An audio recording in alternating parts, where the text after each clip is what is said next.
Milbradale Public School still looks much as it did when it opened in 1921, a tranquil example of community pride tucked beneath sprawling mountains. But the school's 30 students were faced with one change when they returned to class today.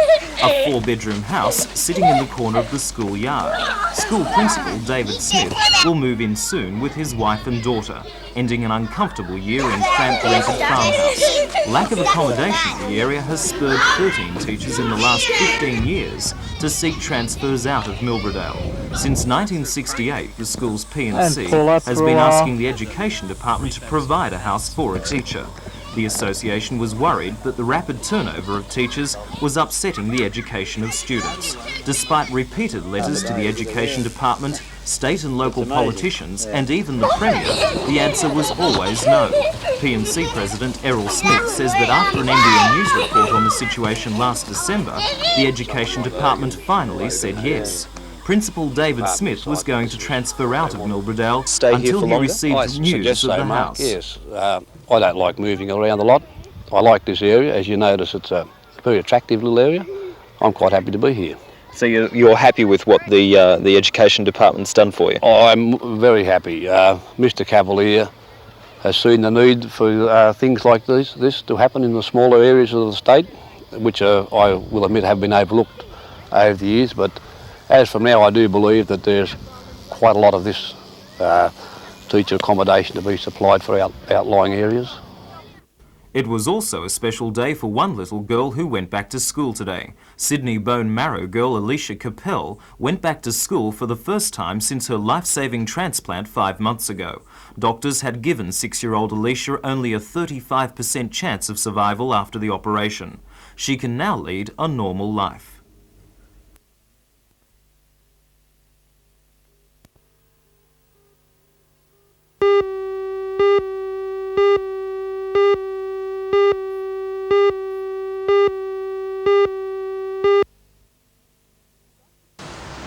Gosford City Council was divided over the Florida hotel redevelopment.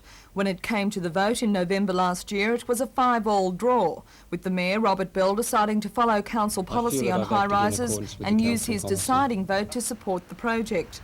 Last week, though, the developers Barclays learned that their problems were not over. A statutory committee called the Height of Buildings Advisory Committee, which in this case the Minister could not overrule, decreed that the development was incongruous with its surroundings. According to John Spackman, manager of the Florida Hotel, that decision was both surprising and disappointing. The committee that rejected our proposal, in fact, was not part of the state government as such. They were there to advise the Minister for Environment and Planning. And the way legislation was written at the time, the Minister couldn't override that committee's decision, which is a crazy situation. Since then, the power to decide whether buildings over 25 metres should be constructed has been given back to councils. With this in mind, Barclays have resubmitted their development application, which according to Town Planner David Kettle, has been changed very little. No, in fact, the proposal they have resubmitted to council since the Minister refused his concurrence is the same development application which was previously submitted to council for a 14-storey high-rise and was approved by them in December. So now, providing the 10 aldermen on the Gosford City Council don't change their votes, the pressure will once again be on the Mayor, Alderman Robert Bell, to cast his deciding vote. If he votes for the project, it could be politically unpopular. But if he votes against it, it could mean the loss of this $35 million development and the hundreds of jobs that go along with it.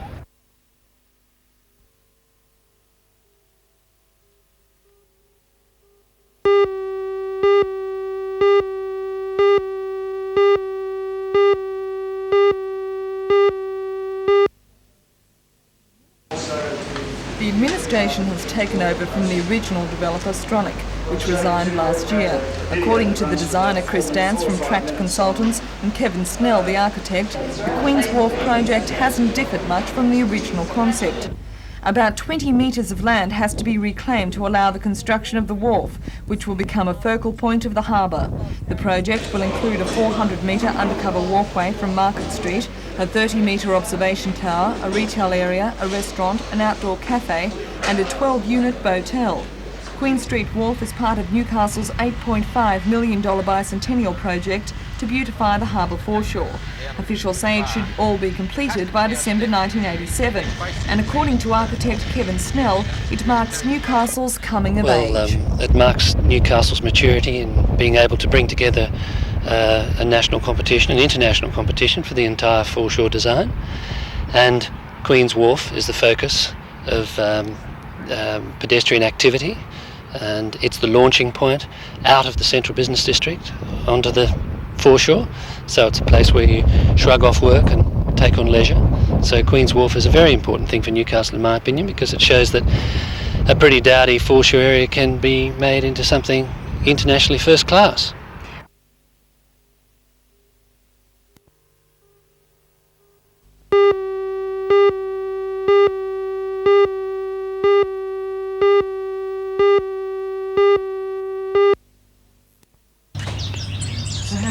Finches are Arthur Priestley's hobby. Seeing the birds fly around their cages brings a smile to his face.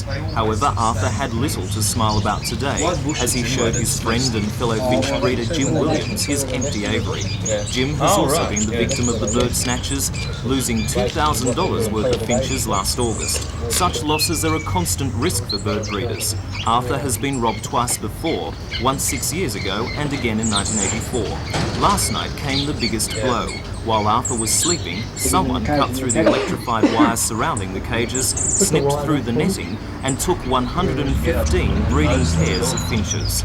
Amongst those stolen was the only pair of South African grey singers in New South Wales, worth $350. The only birds left behind were a few of the less valuable ones. According to Arthur and Jim, the thieves knew exactly what they were looking for.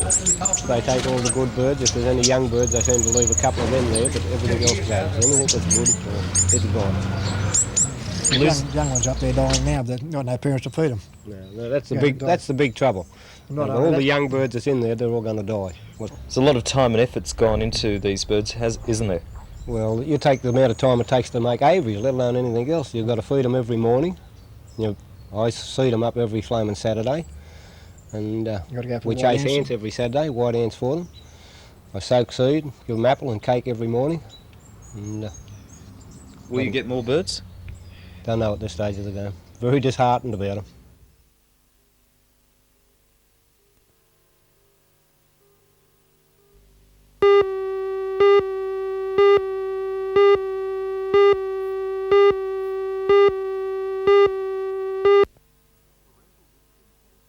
Parental discontent has been bubbling just below the surface of the local Catholic school system for some time now. At today's meeting of the Federation of Catholic Schools Parents and Friends, delegates from all over the Maitland Diocese openly voiced their complaints. Parents want to be consulted on decisions that affect their children.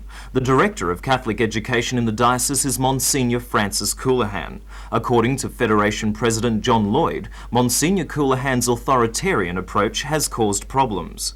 It can create problems with individual parents who may wish to question the curriculum at the school, even the school they attend themselves. And they feel quite often that in their approach in placing these questions, they are unable to get answers because the decisions have already been made. In the case of groups, there is a matter of financing and how groups such as parishes and individual schools can meet the debts that are incurred in running the education system. So they feel that they need input into those sort of problems as well. Are you at all confident that Monsignor Coulihan will cooperate? No. The history of the approaches to date go back over the last 11 years. There has been very little change, if any, from the Monsignor over the time that I've been involved in it, and I don't see that there's going to be an immediate change to his position. But we hope that we will be able to convince him that he does need to see the point of view and that he will change his mind.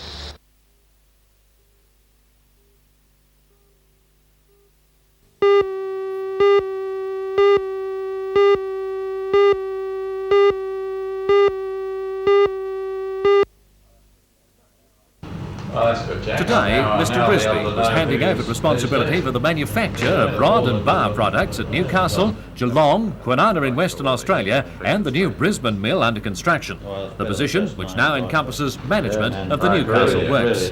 Mr Farrens is 52. and had been General Manager of Marketing Services for BHP.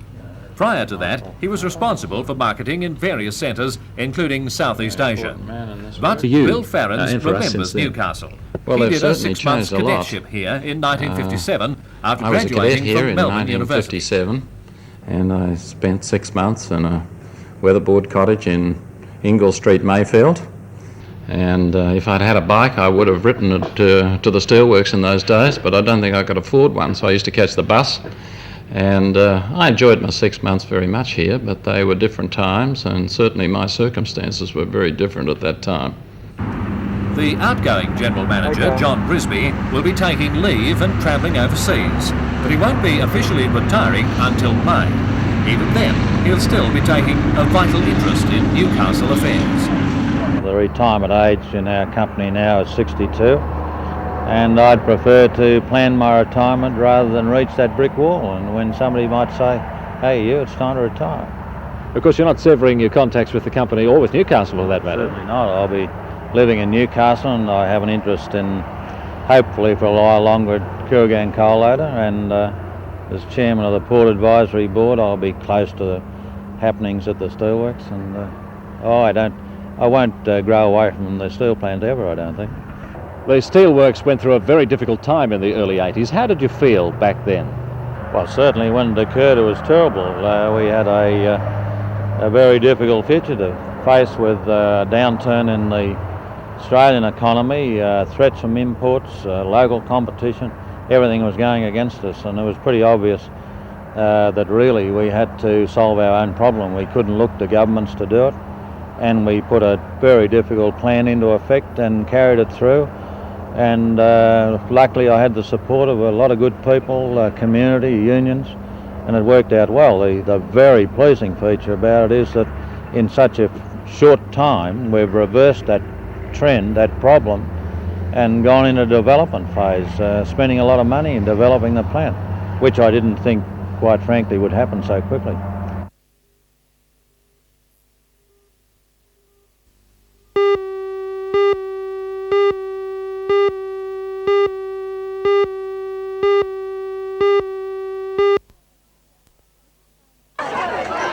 Cricket fans both young and old awaited the arrival of one of India's greatest players at Eric Worrell's Australian Reptile Park at Gosford. Sunny Gavaskar, the Indian who scored more centuries in the history of cricket and nearly 10,000 runs in Test series, journeyed to meet the mascot now featuring in the television commercials for the one-day match cricket series.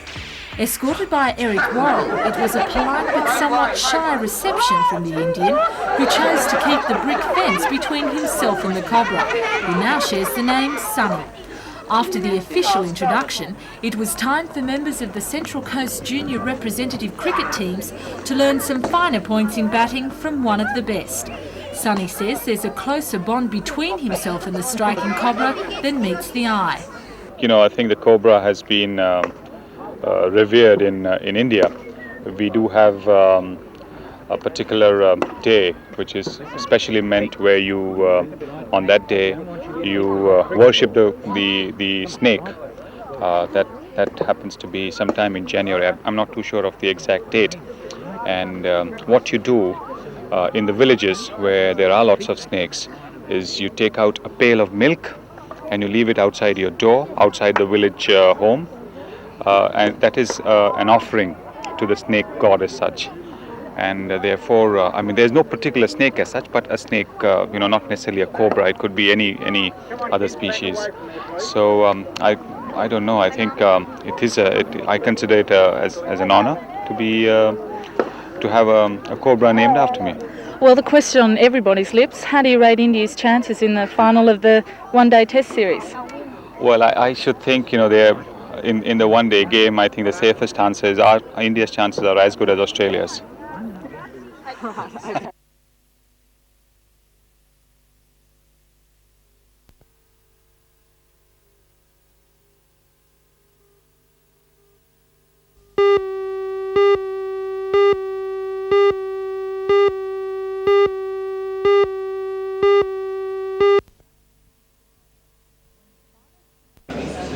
When the final Queen's Queen's Wharf development plan was unveiled last week, it was the end result of consultation between the architects, the council and the local residents.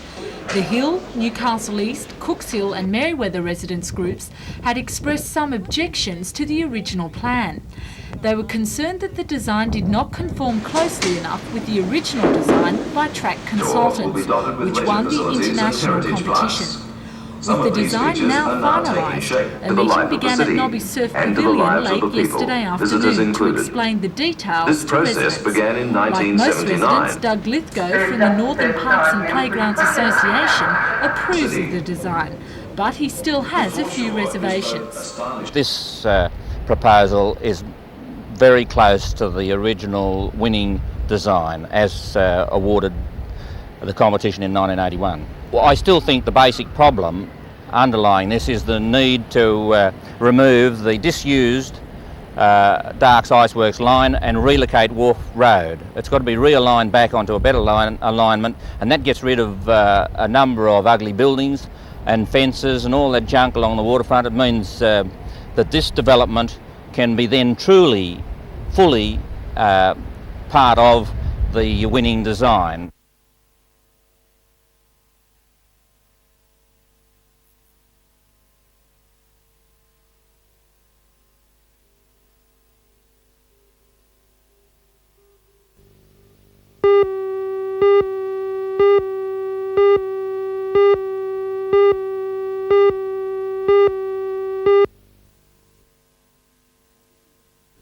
Because of the efforts of last year's telethon, this $1.5 million linear accelerator was purchased from the United States and has aided cancer sufferers at the Martyrs Oncology Unit. Now, because of a freak accident last November, the machine is useless and repair work would reach well into the millions. The malfunction of an oil-filled pump placed under the machine caused burning oil to spill onto the vinyl floor. Interacting with the plastic, the room was filled with smoke and the damage began there. There's damage throughout most of the major systems of the machine, including the centre waveguide assembly and the bending magnet, as well as the carousel and collimator assembly. These are the most of the systems that make the accelerator work, and while the damage doesn't look great, it's enough to stop it. The machine is the second of its type in Australia, and although cancer treatment will still operate in the oncology unit, the loss of the linear accelerator will cause inconvenience to many patients. Well, those patients who have been under treatment over recent weeks, the small number of those are going to be treated now in the cesium unit, and the rest will be diverted to Sydney, and we're making arrangements for that at the moment. Anyone who comes to us needing radiotherapy in the near future will need to go to Sydney for treatment unless they can be treated on the cesium unit.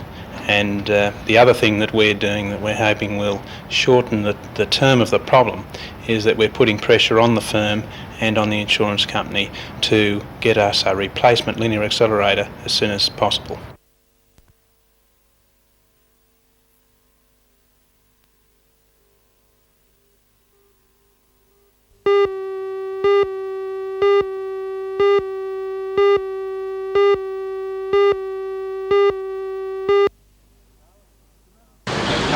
The rally coincided with others in Sydney's domain and regional centres called to impress on the department the strong opposition from ancillary staff to changes that will result in many of them having their working hours reduced.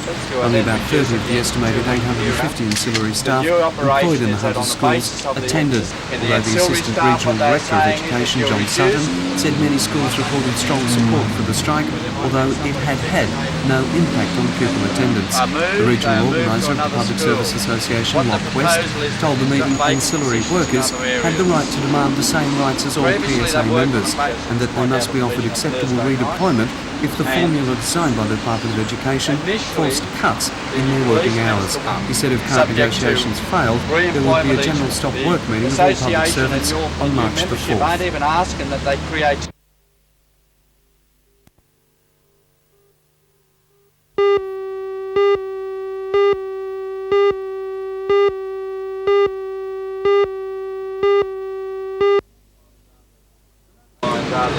The rally coincided with others throughout the state and in Sydney's domain, which led to 500 ancillary staff and teachers' aides marching on the Department of Education headquarters. It was called during a statewide series of meetings last Thursday night with the 8,500 ancillary staff and teachers' aides employed by the Department of Education. Only about 30 of the 850 staff employed in Hunter schools attended the strike meeting, which was called to impress upon the government their opposition to the new staffing formula. The Assistant Regional Director of Education, John Sutton, said the strike had drawn strong support throughout the region, although with no impact on teacher or pupil attendance. Regional Organiser of the Public Service Association, Rob West, told the meeting of the 8 demands being made to the department, the major one being the call for ancillary staff to be made permanent employees under the same conditions as other public servants. They would then be entitled to normal redeployment procedures and be immune from forced redundancies. He said if current negotiations failed, there would be a general stop meeting of all the state's public servants on March the 4th.